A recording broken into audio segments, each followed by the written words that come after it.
and welcome back to Braver by the Day, episode 17. Josh here, coming to you from Albury, Australia on the East Coast. For today's show notes, braverbytheday.com/17. So I'm here today with Shannon Pigdon, who was my former fitness coach there for a while. He also owns a company called Lonedog, which is a bootcamp and personal training business, which we'll expand upon a little bit in the next few minutes. And if you're wanting to go check out Shannon's company that he owns with his wife, it's facebook.com/Lonedog Bootcamp. So that's bootcamp with no S. So that's facebook.com/Lonedog Bootcamp. Rightio, introduce yourself, Shannon. Tell us a little bit of your history as a personal trainer, how you got into that industry. And I know you mentioned in the pre-interview that you had a bit of a life change at 30, which I'm going through at the moment. So maybe let us know if that's related to personal training as well, mate. So take it away. That it is, like Josh said. I'm Shannon. My wife and Cheryl and I run this Lonedog personal training here in the little town of Albury, over here in outback New South Wales in Australia. As Josh was saying a few years ago, just to give a bit of a lead in how I ended up in this business, I was working in the building trade here in Australia for 10 years, doing quite well, and financially and all that sort of stuff was all good, but did not like getting up and going to work. So in a whole inside, I suppose, trying to work out what it is I wanted to do in life, I remember meeting this guy who said that he worked as a deep-sea fisherman. I'll just make this really, really quick, but I love this story. He's a deep-sea fisherman, and every day he used to take people out in the ocean to catch marlin and sharks and whatever fish they wanted to catch. And he used to do that 5-6 days a week, 52 weeks of the year. And on his 1 or 2 days off for the year, the dude used to go fishing, right? That was the appeal to me. I'm like, the guy, when he's not at work, goes to work. So how do I get to be that guy? And it was just gym stuff. I was just always a guy who went to gyms, you know, the overweight child who grew into just wanting to be a fitter adult and started mucking around doing that sort of stuff. So, and yeah, it dawned on me when I was in this gym in Canberra one day, and I was sitting there and I was just looking around and there was people working in the gym, and just thought, wow, how did these people get this job in these gyms, and how can I be that guy? So that's what led to me to eventually pulling the pin on everything I was doing, going and finding my way to become a qualified trainer, and then going and starting working in gyms, and then turning out that that wasn't what I wanted anyway, and then ditching the gym stuff just to go and train people, because training people suddenly become great, you know, very appealing to me. And that's how we formed it. Awesome. That's a great story. So Cheryl was there early in the picture, was she? Just for some reference for anyone who may be listening, including her. Yeah, no, I've got to give a massive credit towards her, my wife Cheryl, that is, who, when I decided to make this decision, she was already on board with the whole wanting to be a personal trainer thing as well. And she took the steps, actually. She initiated everything. She's a doer, this woman. She pretty much set up everything to go out and get the training. It was her idea to form the business. Yeah, you can't really throw it to her enough, because every idea that has eventuated out of this has pretty much come out of her head. That's awesome, mate. So just reframe that story about the fisherman. Yes. You were, was that just something you'd already been thinking about, and that story solidified that wanting to make a change, or was that just one way? Yeah, I'd never actually thought about life being like that you wanted to find a job that you like so much you would do it even when you weren't at work. Yeah, that was, I'd heard that story maybe 6 or 7 years beforehand, and it was just one of those ones that stayed with you. Yeah. And when I decided that I had enough of doing the work that I was currently doing, that story just drifted back into my head, and that's what led that to, and it all just sort of came together at once. So just for the listener now, we're going to jump into some basic exercise tips, which is why Shannon's here. He's a personal trainer, obviously, so we were always going to get onto some weight loss and fitness-related stuff. So basically what we're going to do today is to outline some basic exercises for a complete beginner, a novice. And so if you are an experienced person in the gym, or you've been going to the gym for a while, this still might be a great episode for you, because it might remind you of a few foundational elements that are easy to forget, and even just a few exercises that probably should stay in your routine, whether you are a complete beginner even through to an advanced person in the gym, or an advanced exerciser, or you're into cross training or whatever. And I think anyone who's out there who is into fitness knows that probably is, in air quotes, means there are some leg exercises involved. So please don't switch off, because there will probably be something involving legs in there. Exercises.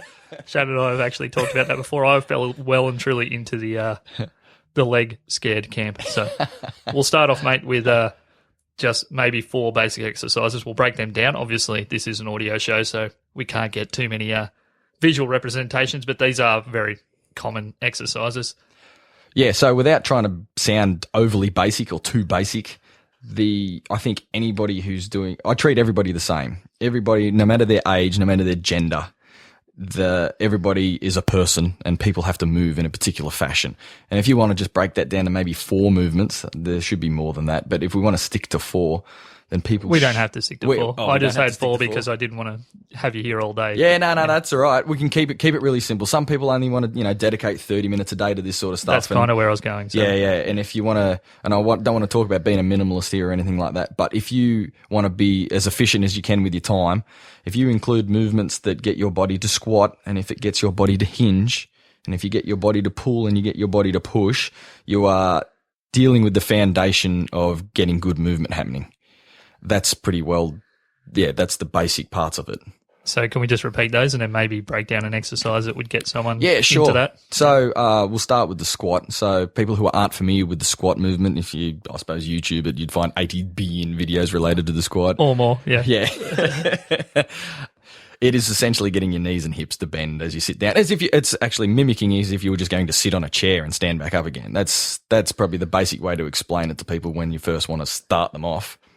But like I will say, not every movement works straight away for people immediately. So some people have to find variations of that to get started. So if I'm not one to encourage machines, but if you're someone who is in a gym and you might want to get started slowly on, say, a leg press or an assisted squatting machine, was probably the best way to think about that in machine terms. That could be a good way to get you started, but ideally you want to be able to do that movement without any assistance from anything, because you need to do it in life. So you need to be able to sit down and stand up. You don't have a chair to help you. So it's kind of like a functional movement. Yeah. Well, when you break down functional movement, then you're looking at movements that you will use in day-to-day life. Now, I can understand that someone won't, say, lunge, for example, in a perfectly, lined up knee to toe gait, which is not important for your listeners to know at this point. But functional for someone doing a squat, for example, would be putting a weight or a load of some sort in one arm. So to mimic, say, because most people when they go to squat and do something would probably be, getting groceries out of the car and you got a kid in one arm and you drop your keys on the floor and you got to bend over and pick them up, right? Okay, yep. So there's no way in the world that everyone's going to squat with a bar across their back and load it up in real life. They're going to have something in one arm, they're going to be doing something in the other arm, and they're going to be squatting towards something for a reason. And that's really why you want to build that movement. So when the day comes and you got a struggling kid under your arm and you want to bend over and pick that thing up because you need to, you're going to be able to do it. Excellent, mate. That was a good description. So once again, for any of today's exercises, they are going to be common enough that any reputable YouTube page with a decent number of positive comments and hits will probably be able to show you visually how to do these. And what I might do is for each of these exercises, I might, in the next, because it'll be 2 weeks before this episode comes out, I might actually just go through and find something and then flick the videos through to Shannon that I have found, and then maybe he can just send me back, that looks appropriate or not. So, we'll have some good stuff in the show notes at braverbytheday.com/17. So that's 17. Rightio, so let's move on to exercise 2. So we've got the squat. I'm sure there's going to be a deadlift in there. Yeah, well, that's what your hinge is. So any movement really, bending at the waist while picking or grabbing a load in front of you, pretty much the deadlift is the pretty well big exercise that relates to being able to do that. But the importance of hinging is being able to get your hip to extend and flex while maintaining this neutral posture, so that I suppose anybody who's ever had a job or any sort of employment where they've spoken about correct lifting procedures for picking up heavy objects, they'll probably put a lot of emphasis on looking after your back while you do things like that, and doing, say, a deadlift would be one way of being able to strengthen the muscles and parts of your body that need to be used to be able to do this safely. So that's why hinging, or learning how to hinge correctly, is really, really good at helping people in a functional sense. And that leads all the way up to kettlebell swings and stuff, which I'm a huge fan of, because most people that I run into are very tight down the front of their body. So from sitting all day, sitting at desks, sitting at computers, sitting in their car, eating dinner, watching TV, and they get very, very short in the muscles, along the front of their body. And they're not strong enough in the muscles in the back of their body. That's probably the most basic way to explain it. So these are exercises that will help strengthen up the muscles that run down the backside of your body while helping lengthen out the muscles in the front of your body. Okay. So yeah, that's pretty important for people with postural problems. So that's for the squat and the deadlift, or more the deadlift? More the deadlift for that, just because of the way you get to put more emphasis on that area of your body while doing a deadlift type movement. Okay, cool. So we've got the two big, somewhat well-known, I guess, leg exercises there. Now we're on to number 3. So where are we moving next? Which muscle group are we looking at? We'll go with the muscles across, I suppose, the front of your upper body. So your chest and your shoulders, and the backs of your arms when you do pushing movements. So basically anyone who can picture a push-up would be what we're thinking of here. I'm talking about that in the horizontal sense of the push, where the vertical thing will be if you lifted something over your head. So even though it is important in life, because I know people have had to reach and get something off the top shelf before, or lift over and put baggage in the top of an aeroplane, but pushing away off your body would probably be more useful in the sense that people lay on the ground and have to get up, and pushing, as in the push-up, which then can be more emphasized through something like a bench press if you're in a gym, is what will help encourage that part of your body to work the way you want it to work. Excellent. So we got the squat, the deadlift, and the push-up. So where are we going next? Well, the row, the last one being the row, is pretty much the opposing exercise that goes with the push-up. If you could picture, what would be the best way to get your listeners to picture that? Well, I think the row is pretty self-explanatory as far as... Yeah, no, I'll get it. So with the row, the rowing action is to offset your pushing action. So you're pretty much using all the muscles across the back of your upper body. And that would be really taking something that's in front of you and pulling it towards you. Gym sets, there's plenty of machines that do rowing type exercises. Seated rowing machines, and just the rowing cardio machine itself engages that slightly, not to a strength point of view, but can get that activated. Whereas to make an exercise like that more difficult, you might want to find yourself doing an inverted row, or maybe even a bent over barbell row would be a substitute that you could use, maintaining proper postural position while you're in that hinge position, which is a lot to say to your listener right now. But once again, if they YouTube these sorts of things, they should be able to find pretty good examples. Yeah, they'll all be in the show notes. I might even try to clip some pictures into the show notes of some pretty good forms. So cool, mate. Well, that's good. So we've got the 4 exercises. Now, one thing that when I last went on my fitness transformation, I kind of had an idea of all those exercises, and I knew that as much as I didn't want to do the leg stuff, it was kind of where I had to start. There was one thing that you really got me onto that I'd always kind of skipped, and I don't know why, because my traditional fitness was always in swimming, and it was one of the main parts of going to swimming training was warming up and cooling down. And that's something I think that a lot of people who are just starting a new fitness journey don't really believe maybe that it is as important as it is to get a holistic health thing happening as far as a good health change. And that's to not just walk into the gym and start trying to destroy yourself doing squats and deadlifts and bench presses and cable rows and things like that, the big compound movements, but also that some warming up and even cooling down is really important. So if you were to just maybe try and fit that again into a short amount of time, 30 minutes or 45, what would you suggest someone do to get their leg muscles in particular going? Well, really the warm-up is your preparation for what you're about to do. So whatever your warm-up entails, you want it to be getting you ready to do what you're going to do. So considering that your exercises are movement-based, you want to keep your warm-up movement-based as well. Mobility is something that is really, really important as far as this stuff goes. People should really get away from doing just 5 to 10 minutes on a bike, just to get their heart rate up before they start. That's only really one part of what you want to do. You want to take your body through dynamic stretching would be a good way, I suppose, of describing the mobility sort of stuff that you want to do. But taking your body through movements to help prepare them for the loads that you're about to give them, so that when you go and do your when you really start doing your more intense part of your training, you just don't want to get crushed.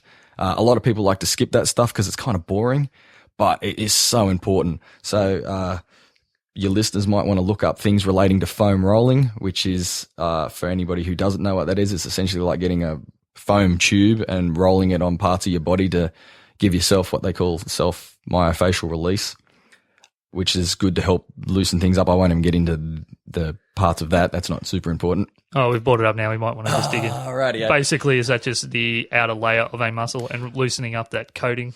Like, Yeah. how would you put it in layman's terms? Actually, I love the way that you just said that. That's that for the layman sense of it. Picture your muscles have got a net around them. We'll call it that. That's your fascia that goes around the outside of your muscles, and it can sort of become tangled and tightened up. So using of these foam rollers don't just help iron that off, but they also signals back to your brain that help tell you what you want to do, and it sort of helps reset you.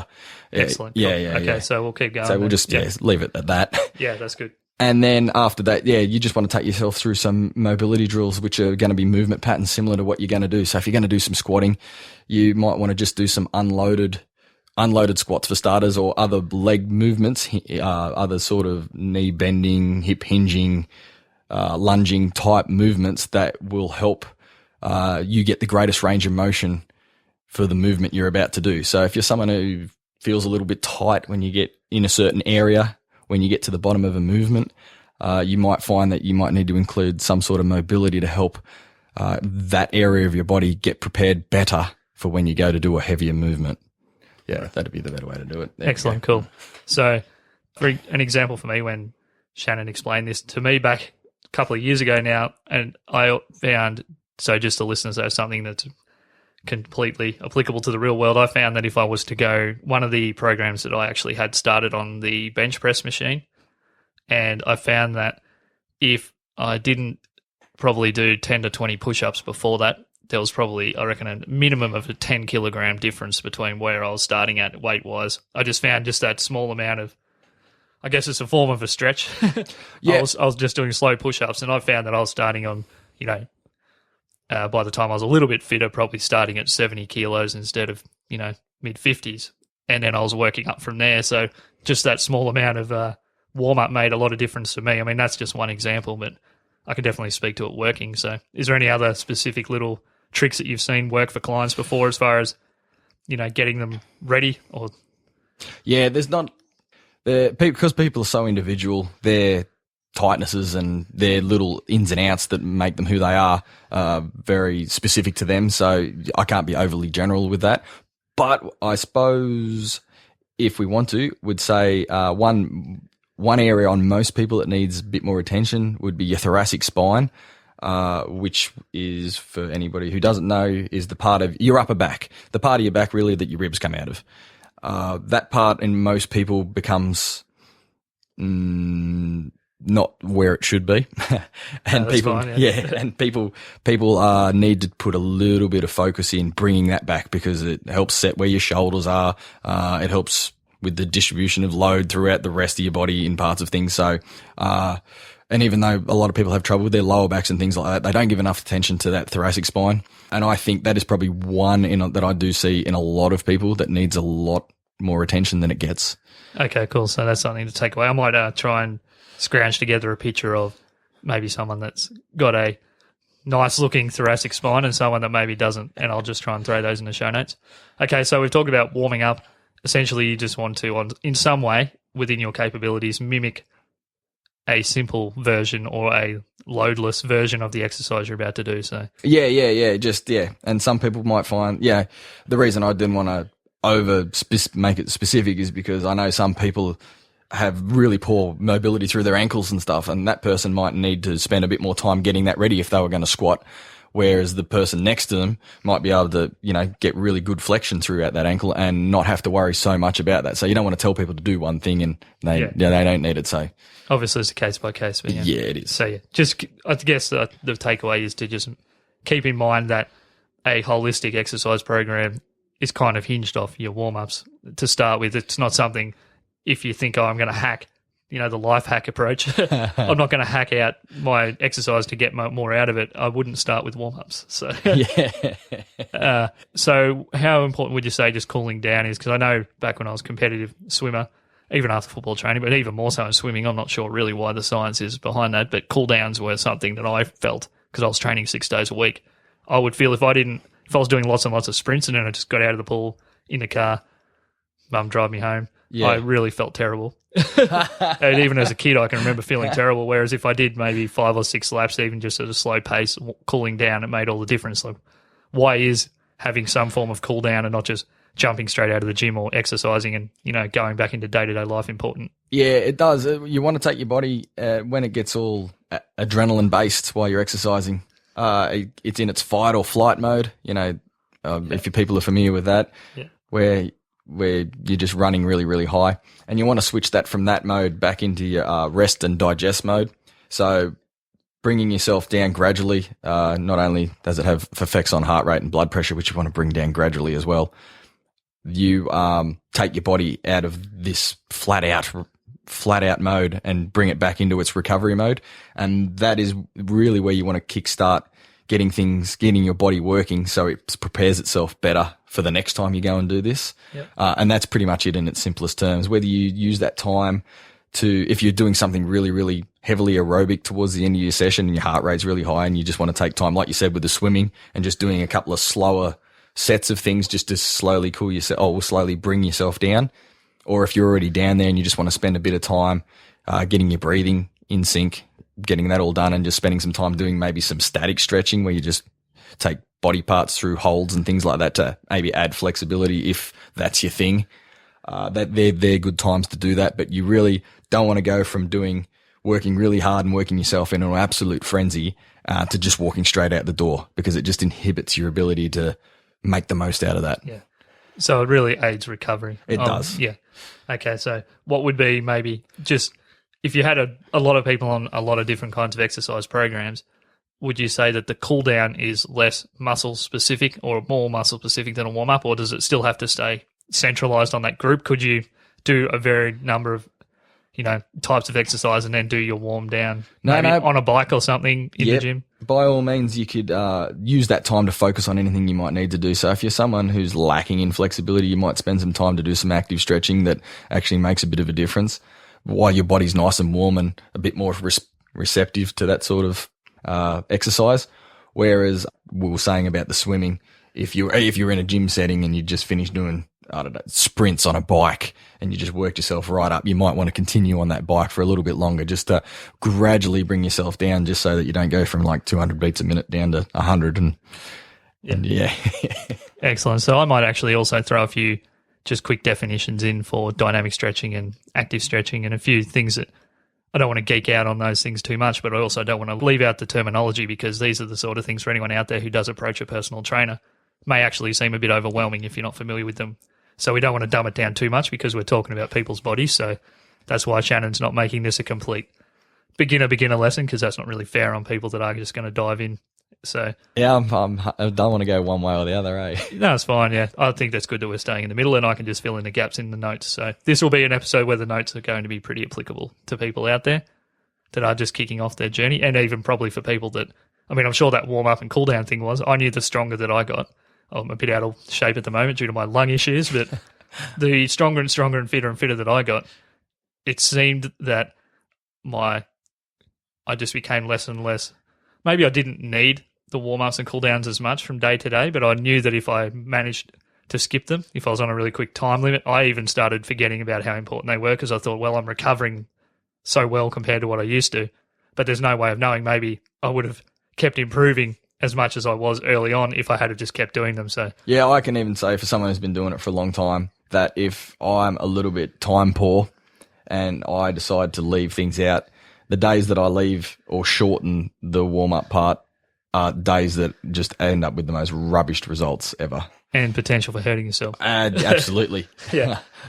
Yes. So I guess just on a tangent, what would you say to someone that is so time poor that they are continuously skipping warm-ups? Do you think that if you're not able to do a warm-up and cool down that's of a decent, amount of time and it's not really applicable, that actually fully working out is at a pretty strong rate, is that even advisable, do you think? If you're not even allowing yourself time to warm up and cool down, should you be even in the gym on that particular day? Well, if you've got If quantity seems to be the issue, then make it a quality thing. And for a lot of people, mobility is an important quality.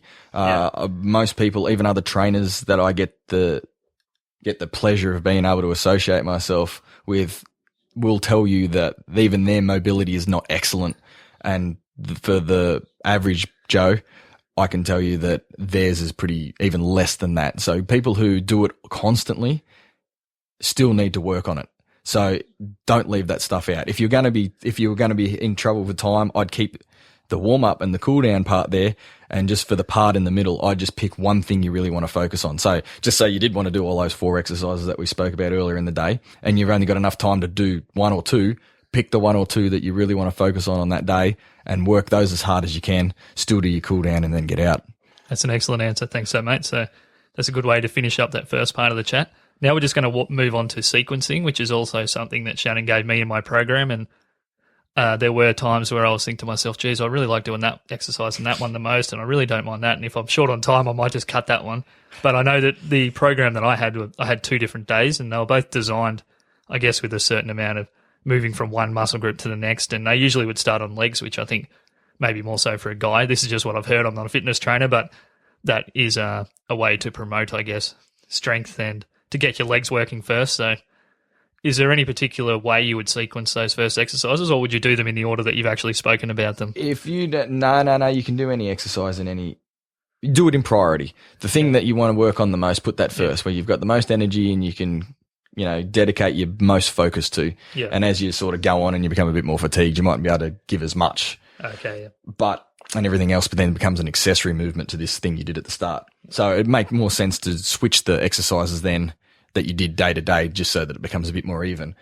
Now, with the case with you, for example, if you don't mind me speaking about you. That's fine. I mean, I'd prefer you spoke about me than anyone else. Yeah, so. No, we'll do that. I'm an open book, mate. The reason that your program ended up coming out the way it did was because after we had our little discussion about what you did and did not like, I knew that if I sequenced things in a particular order, then I knew you were not going to leave things out. So I put legs at the front of your program, like you said earlier in the program, because you didn't do them and you didn't enjoy them.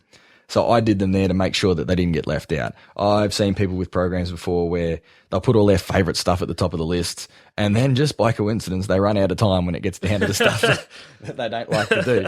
So, yeah. So I didn't want that to happen to you. You're a pretty good example, whereas if you didn't have enough time and you came in and you did your squats and left, I would have been happy to see that happen. And I actually did that regularly. If I got out of work late, I was working actually for the same company at the time as Shannon, where he was kind of a subcontractor, I guess, to the gym there. And yeah, I would sometimes come in a little bit late from getting out, and I would start at the start of my program knowing, particularly because my goal, I guess, was to lose weight. And that was the number one goal, that if I could do nothing else, even though I hated it, I would only do legs on those particular days, or I would only do the bigger movements, and then I would leave. And things that maybe are more for aesthetics, like, curls and stuff like that. And I wasn't going to take the bicep curls away from you if you enjoyed them, but we weren't just going to put them at the top of the program. Yeah, so sequencing obviously is, I guess, important if it's you're maybe more dealing with someone whose personality is to, just priority leave things out. But there's no, with those particular exercises that you mentioned, front to back, you could mix them up. Oh, you could mix them up in every different way. You could go squat, push, hinge, pull, and then move them around and go push, pull, squat, hinge. It really doesn't matter. Just put them in order of priority. If you really want to work or focus on getting your hinging movement working well, then I would put that first. Yeah, excellent, cool. And just on a side note, and this is a bit of a funny thing I saw sometime this morning on Facebook, do you think that the fact that a deadlift is called a deadlift and not some other kind of lift, not like life lift or sexy lift? Do you think that that's probably why people hate them? You reckon if it had a more friendly name, people would take to them a bit better? I can't think of many more confronting exercise names. So yeah, I suppose it isn't the most positive spin on an exercise, is it? Yeah, so that's just a side note. Yeah, just a bit of a laugh. But so with the sequencing thing, you just do that basically in the order of your own priorities. The order of priority, just so that you don't end up with preference and don't end up leaving things out.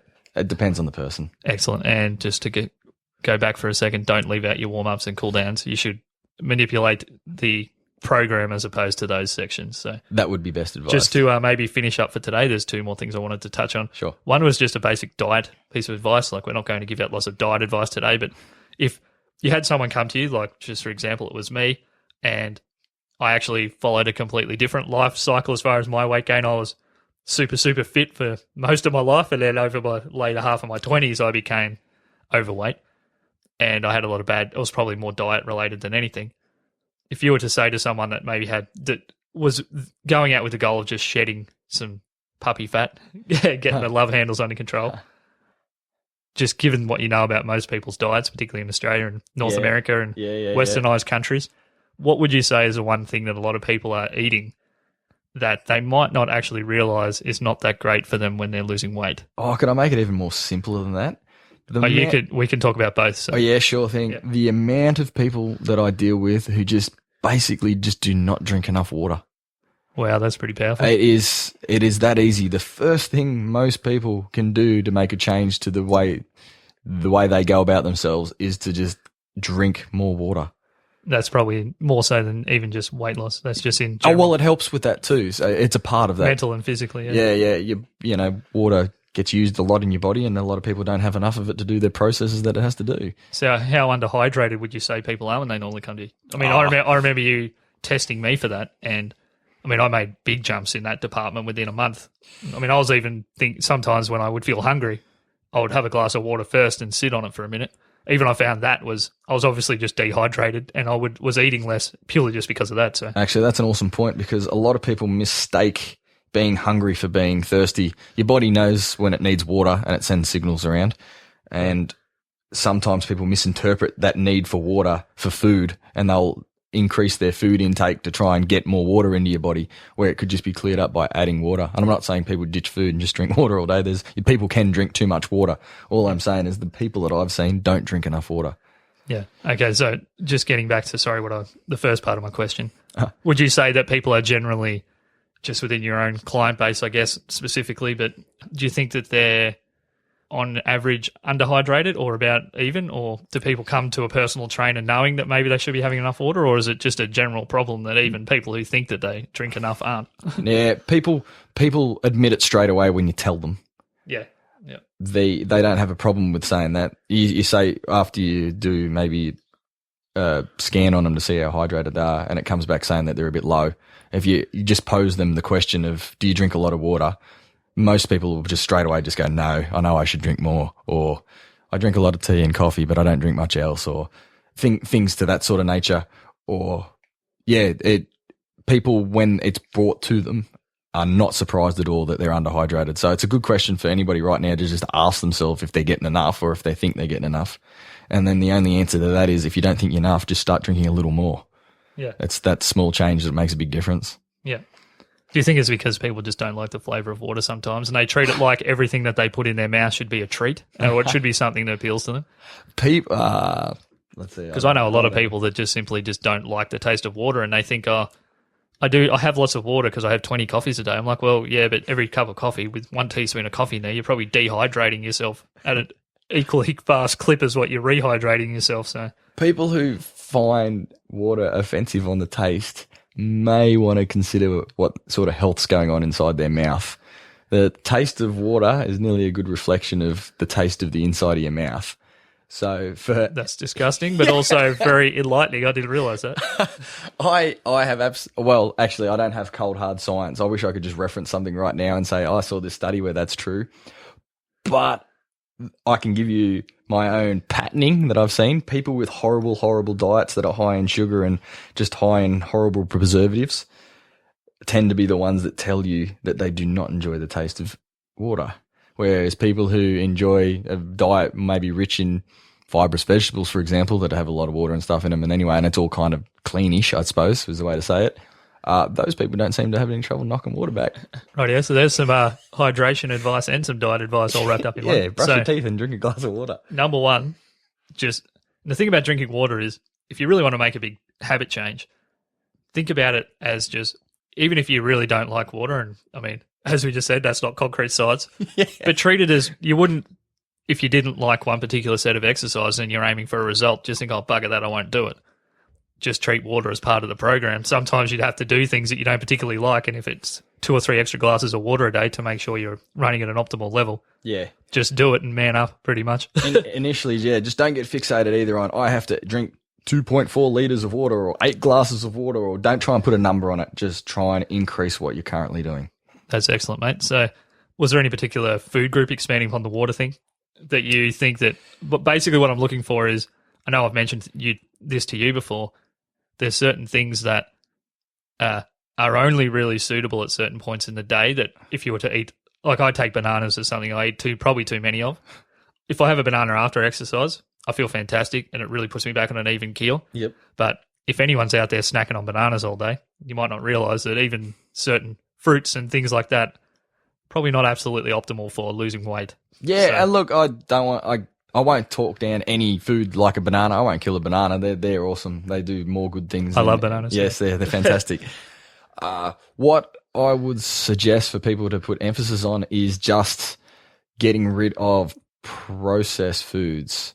That's it. That'd be the golden rule. The processed foods, they got to go. Food that has been treated so that it can sit on a shelf for a long amount of time, so it doesn't, has a longer use by date, or one that comes out of a fast food restaurant.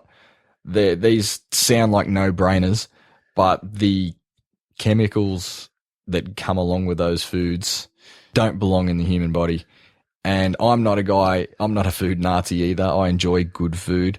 But if you spend 90% of your time eating well, then what you do with your other 10% of the time won't have that huge effect. So if you can convince people to live by, say, a 90-10 rule, which if they really, really try hard at, they'll at least nail an 80-20 rule, which is a better, a more accepted, suggested rule. Yeah. If people do the right thing 90% of the time, then it won't matter too much what you do in the other 10% of the time. So if you try and keep your diet as chemical free as possible, and I'm not saying you got to go out and do organic things and all the rest of it. All I'm saying is just be a little bit aware of the food that comes in a box rather than the food that is, be more aware of food that can't last longer than 7 days in your fridge. That's probably one to go for. Anything that can last longer than that on its own is a little bit questionable as far as health benefits versus actually what it is. Radio. Excellent. That's a good answer, mate. So basically for the listener, increase the amount of water that you're taking in. Any increase is obviously a positive. Don't go out and drink 10 litres a day, though. That's been known to have some bad effects. Don't drink 4 litres in one go. Yeah, and don't make yourself spew.